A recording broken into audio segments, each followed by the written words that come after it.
فأعوذ بالله من الشيطان الرجيم بسم الله الرحمن الرحيم قال الله تبارك وتعالى في كلامه المجيد أن اشكر لي ولوالديك صدق الله مولانا العظيم إن الله وملائكته يصلون على النبي يا أيها الذين آمنوا صلوا عليه وسلموا تسليما اللهم صل على سيدنا ومولانا محمد وعلى آل سيدنا ومولانا محمد وبارك وسلم عليه الصلاة والسلام عليك يا سيدي يا رسول الله وعلى آلك وأصحابك يا سيدي يا حبيب الله.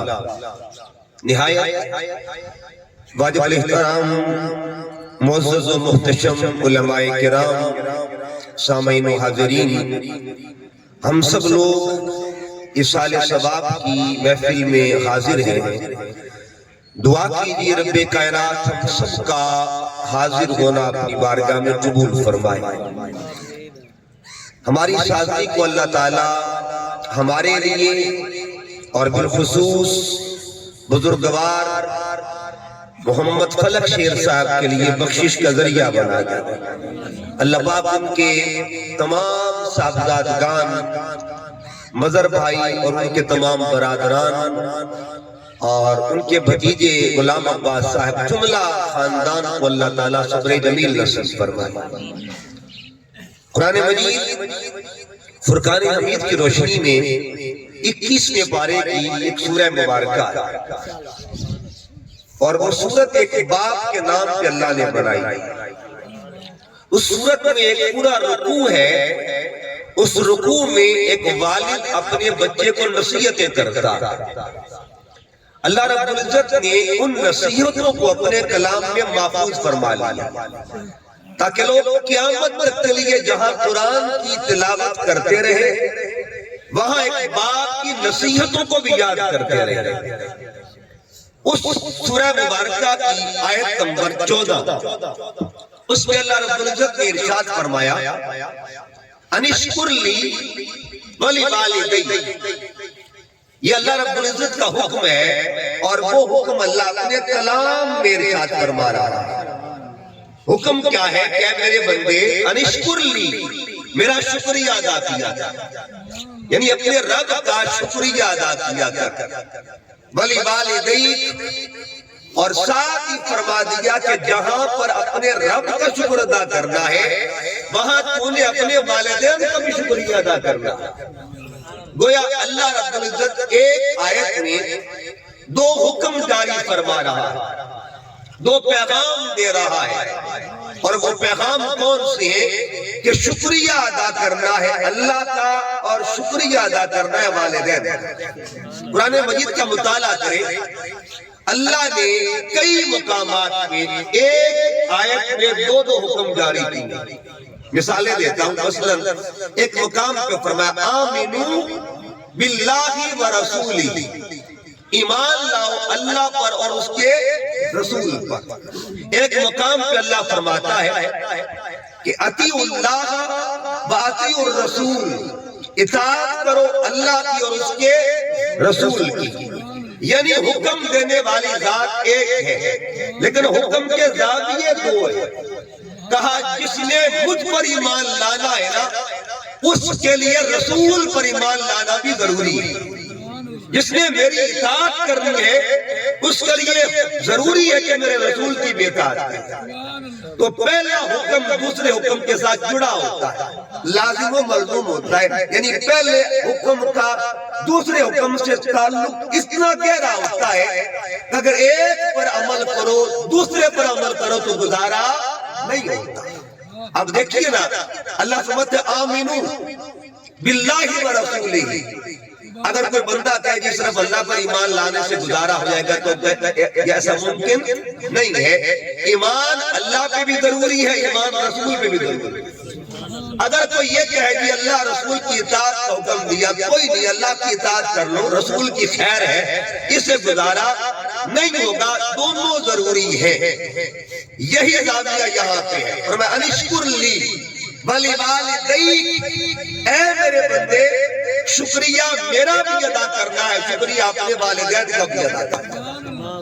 اب کوئی یہ کہے کہ بندہ اللہ کا شکریہ ادا کرے، گزارا ہو جائے گا، اللہ کا شکریہ ادا کرنے سے بات پوری ہو جائے گی، نہیں، پیمانہ یہاں بھی وہی ہے، زاویہ یہاں بھی وہی ہے۔ جب ایمان کے لیے دونوں ذاتیں شرط ہیں، اطاعت کے لیے دونوں ذاتیں شرط ہیں، اب شکریہ ادا کرنے کے لیے بھی شرط ہے کہ شکریہ خدا کا بھی ادا کیا جائے اور شکریہ والدین کا بھی ادا کیا جائے۔ یہ قرآن ہے۔ اچھا سوال پیدا ہوتا ہے کہ یہ تو چلو ذہن میں آتا کہ اللہ کا شکریہ ادا کرنا، لیکن ماں باپ کا شکریہ بندہ کیسے ادا کرے؟ کیا اس کا بھی کوئی طریقہ ہے، کوئی زاویہ ہے، کوئی پیرامیٹر ہے، کوئی پیمانہ ہے؟ دنیا کے اندر کسی نے اللہ کا شکریہ ادا کرنا ہو تو وہ الحمدللہ کہہ دیتا ہے عربی کے اندر۔ اگر پنجابی میں شکریہ ادا کرنا ہے، لگ بات ہے اللہ تعالیٰ شکر ہے، ٹھیک ہے جی۔ اگر اس نے اردو میں شکریہ ادا کرنا ہے، میرے مالک میرا لاکھ لاکھ شکر ہے۔ یہ تو پتا ہے کہ بندہ، ہر بندہ شکریہ رب کا ادا کرتا ہے، لیکن کوئی پوچھے کہ بتاؤ ماں باپ کا شکریہ کیسے ادا کرتا ہے؟ کیا اس کے لیے کوئی الفاظ ہے، کوئی پیمانہ ہے، کوئی زاویہ ہے؟ جب اللہ نے حکم دیا ہے کہ ماں باپ کا شکریہ بھی ادا کرو، اس کے لیے پیمانہ کیا ہے؟ آئیے ذرا نماز پہ غور کیجیے۔ نماز جب ہم پڑھتے ہیں تو ہم آغاز سے اللہ کی ثنا کرتے ہیں، سبحانک اللہم و بحمدک، یہ اللہ کی ثنا ہو رہی ہے، وتبارک اسمک وتعالی جدک ولا الہ غیرک۔ اس کے بعد پھر ہم پڑھتے ہیں الحمدللہ رب العالمین، اللہ کا شکریہ ادا ہو رہا ہے۔ پھر ہم سر جھکاتے ہیں، اللہ کا شکریہ ادا ہو رہا ہے۔ پھر ہم ہاتھ زمین پر رکھتے ہیں، اللہ کا شکریہ ادا کرتے ہیں۔ پھر ہم بیٹھتے ہیں، اللہ کا شکریہ ادا کرتے ہیں۔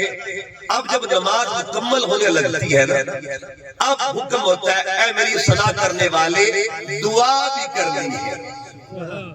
یعنی اللہ نے ایک ہی عمل میں دو چیزیں رکھ دی ہیں، اول صلاح کے کہتے ہیں اور آخر دعا کو کہتے ہیں۔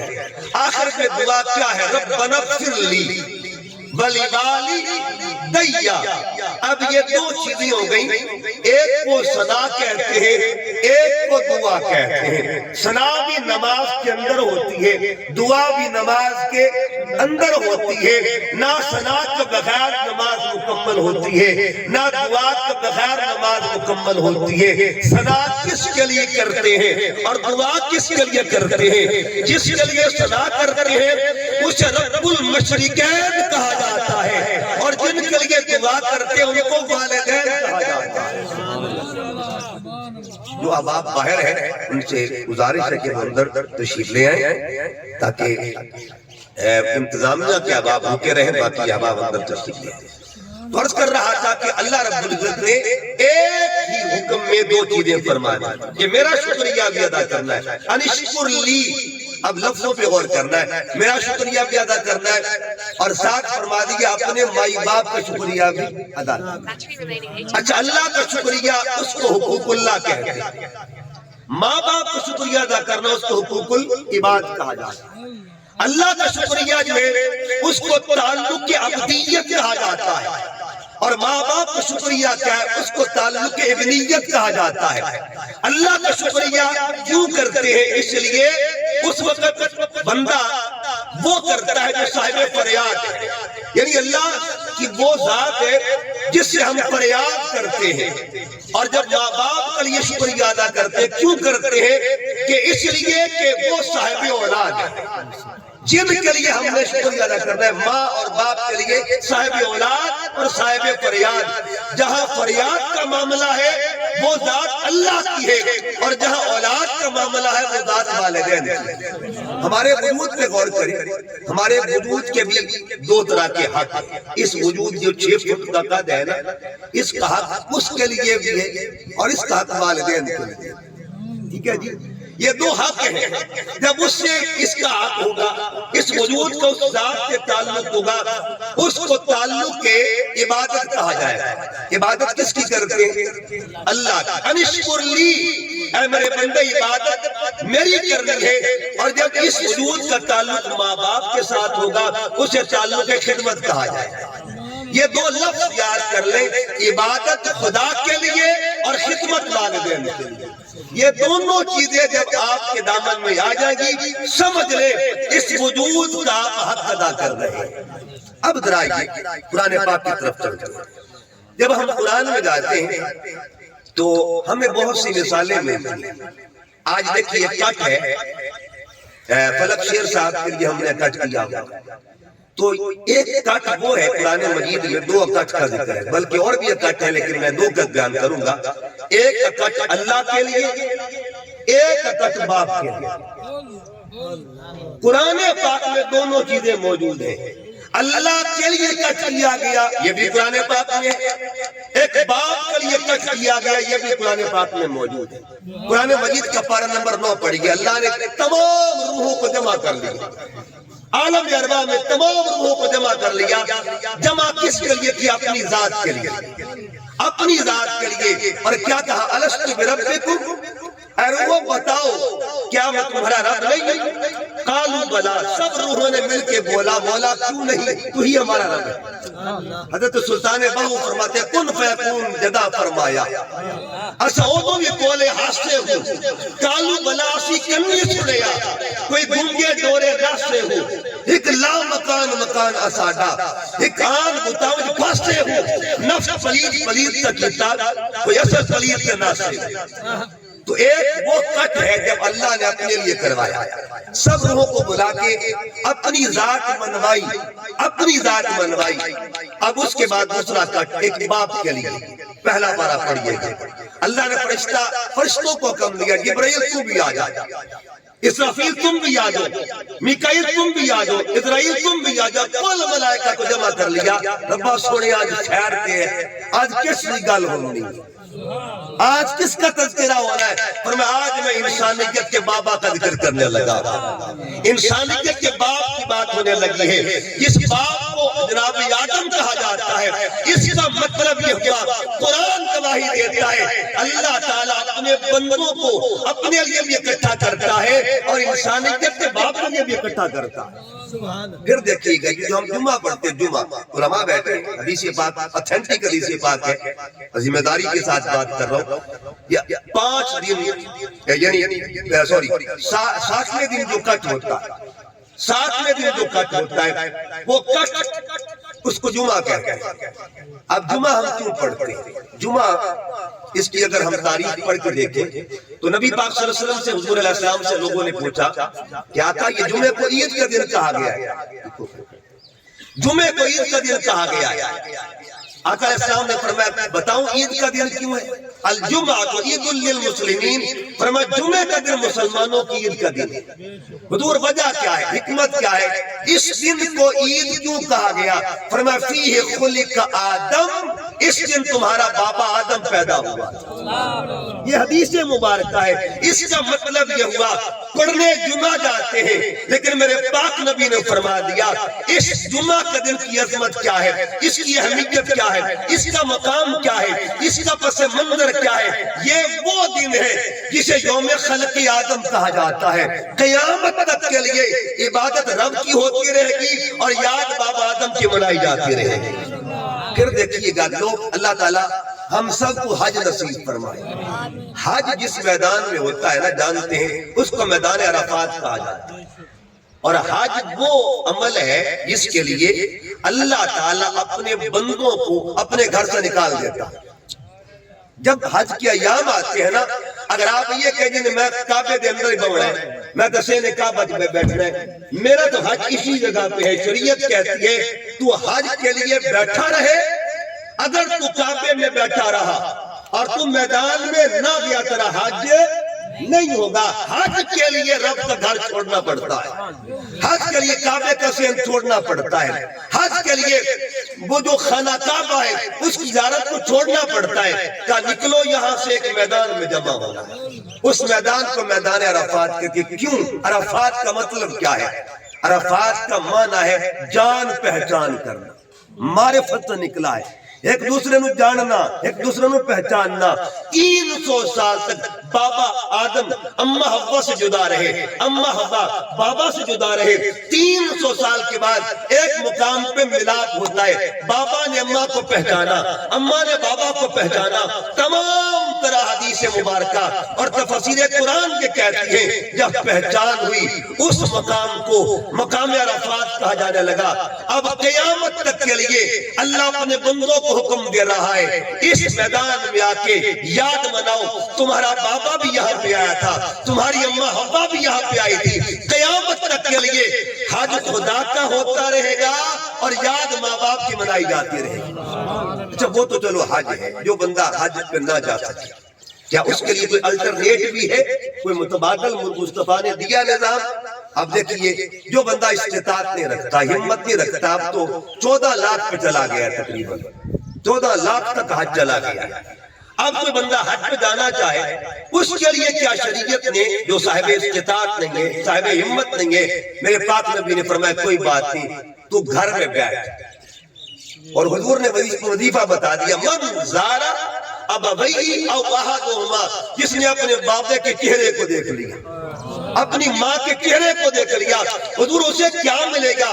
فرمایا اس کے لیے مقبول حج کا ثواب ہے, یعنی گارنٹیڈ حج کا ثواب ہے. ایسا حج جس کے قبول ہونے میں کوئی شک ہی نہ ہو اسے زیارت والدین کہا جاتا ہے. اب بتائیے گا حج کس کے لیے, زیارت کس کے لیے؟ تو یہ شکریہ کے پیمانے ہیں. اب میں قرآن مجید سے مثالیں دیتا ہوں. دیکھیے قرآن مجید میں حضرت ابراہیم علیہ السلام تو جب ہم پڑھتے ہیں ان کا ذکر کرتے ہیں تو علامہ اقبال نے شعر لکھا ان کے بارے میں. علامہ نے کیا لکھا؟ یہ فیضان نظر تھا یا کہ مکتب کی کرامت تھی. سکھائے کس نے اسماعیل کو آداب فرزندی؟ اسماعیل علیہ السلام کو آداب فرزندی کس نے سکھائے تھے, کس نے تعلیم دی تھی؟ آپ کا معلم کون تھا, آپ کا مربی کون تھا, آپ کے سکول کا نام کیا ہے, آپ کے کالج کا نام کیا ہے, آپ کے مدرسے کا نام کیا ہے؟ کوئی مدرسہ نہیں تھا, کوئی سکول نہ تھا, کوئی کالج نہ تھا, بس ایک نگاہ تھی, پڑھتی تھی, سب کچھ مل جاتا تھا. اسے نگاہ والد کہا جاتا ہے. بابا کو خلیل اللہ کہتے ہیں اور بیٹے کو ذبیح اللہ کہا جاتا ہے. اب قرآن پاک پڑھیے گا, ایک طرف میں نے عرض کیا اس کا شکریہ, ایک طرف والدین کا شکریہ. پڑھیے قرآن مجید کا 16واں پارہ. اسماعیل علیہ السلام کا ذکر سورہ مریم میں ہوتا ہے. بذکر فی الکتاب اسماعیل. اللہ فرماتے ہیں میرے قرآن میں میرے اسماعیل کا ذکر کرو. انہ کان صادق الوعد وکان رسول النبی, وہ سچا نبی تھا, رسول بھی تھا. اچھا بیٹے دو ہیں, یہ بھی قرآن پاک نے فرق بتا دیا.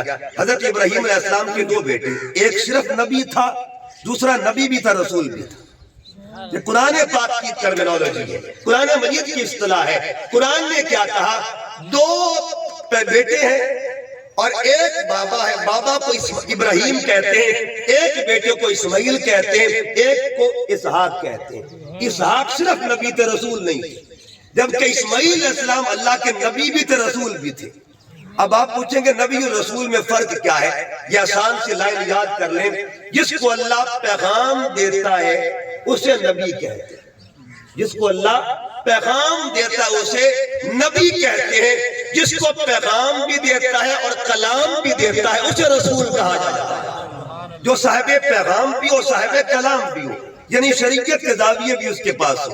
بہرحال ذکر کیا حضرت اسماعیل علیہ السلام کا کہ میرے قرآن میں میرے اسماعیل کا ذکر کرو. آگے جا کے فرمایا کانا عند ربہ مردیا, وہ اللہ کو راضی کرنے والا.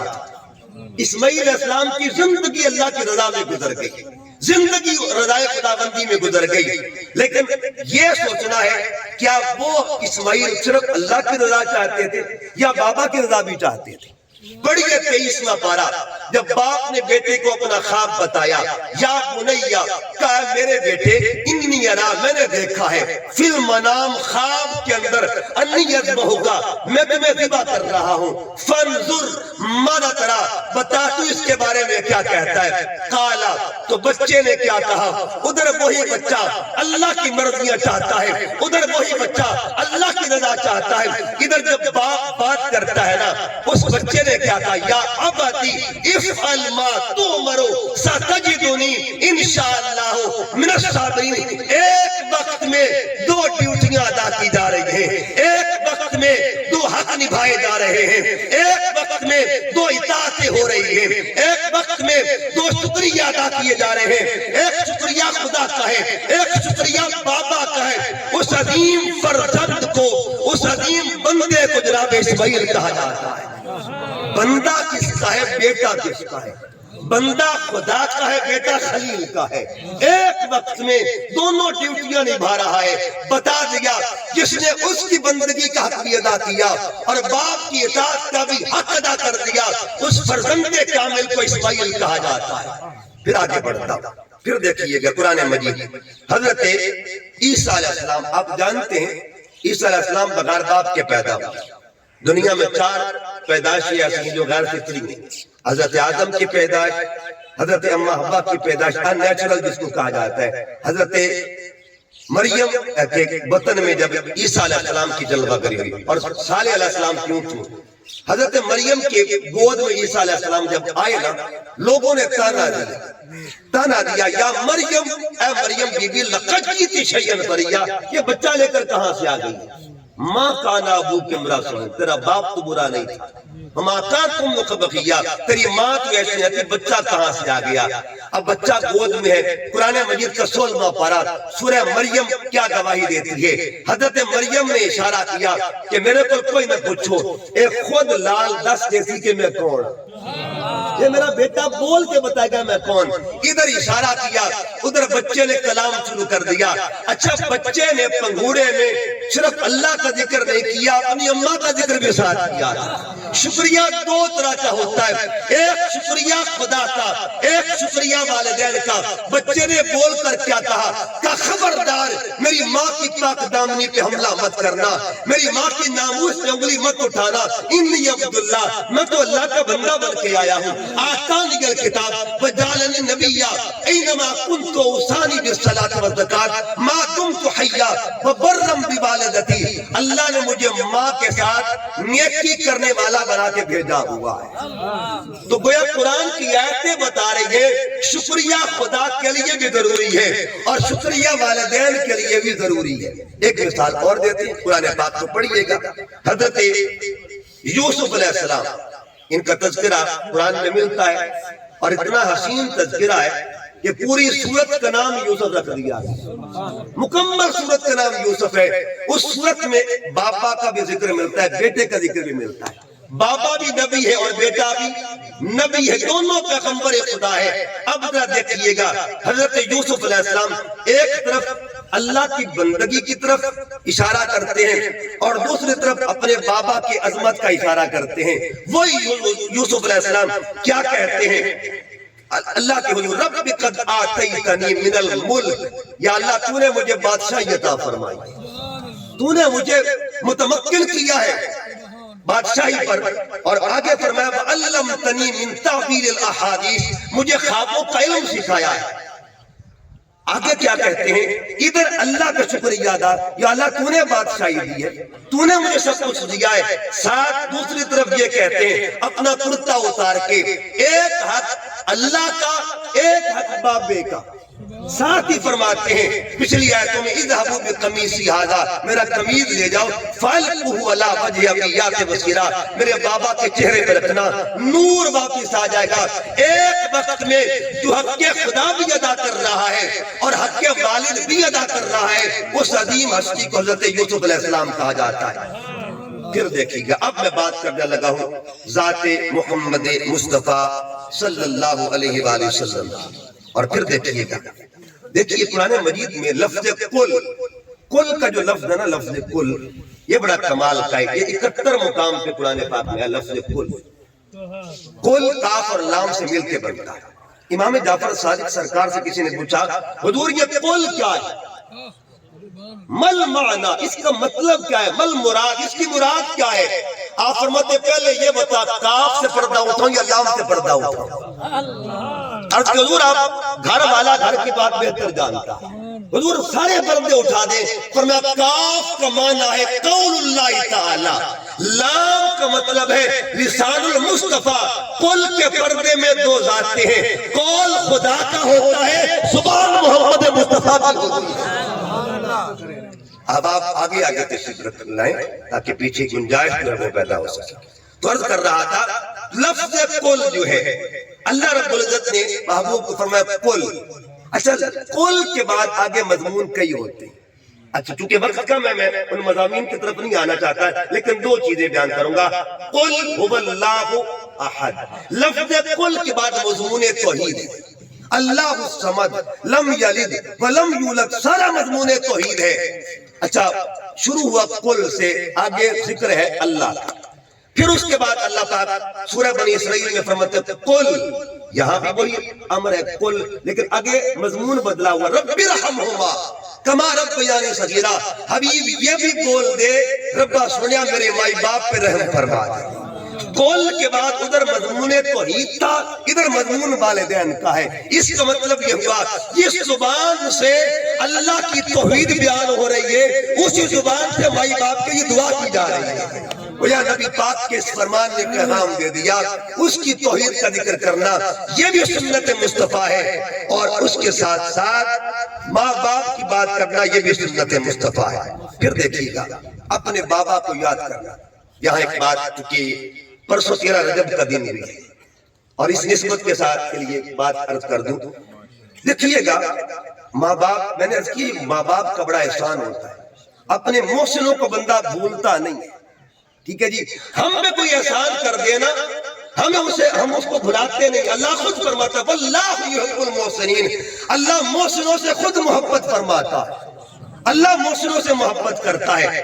آپ دیکھیے گا ہم جتنے لوگ ہیں، جب بھی میں نے عرض کیا کہ شکریہ بات چل رہی تھی، اسی سے ایک بات، حضور علیہ السلام کا نکاح ہونے لگا ہے، پہلا نکاح، اور آپ تمام جانتے ہیں حضور علیہ السلام کی پہلی شادی جس ہستی پاک سے ہوئی، اس ہستی کاملہ کو سیدہ خدیجہ الکبریٰ سلام اللہ علیہا کہا جاتا، سرکار کا پہلا نکاح۔ اور آپ کو یہ بھی بتا دوں پہلا نکاح ہوا تب سرکار کی عمر مبارک کی 25 سال، بی بی پاک کی عمر مبارک کی 40 سال۔ نکاح خان کون تھا؟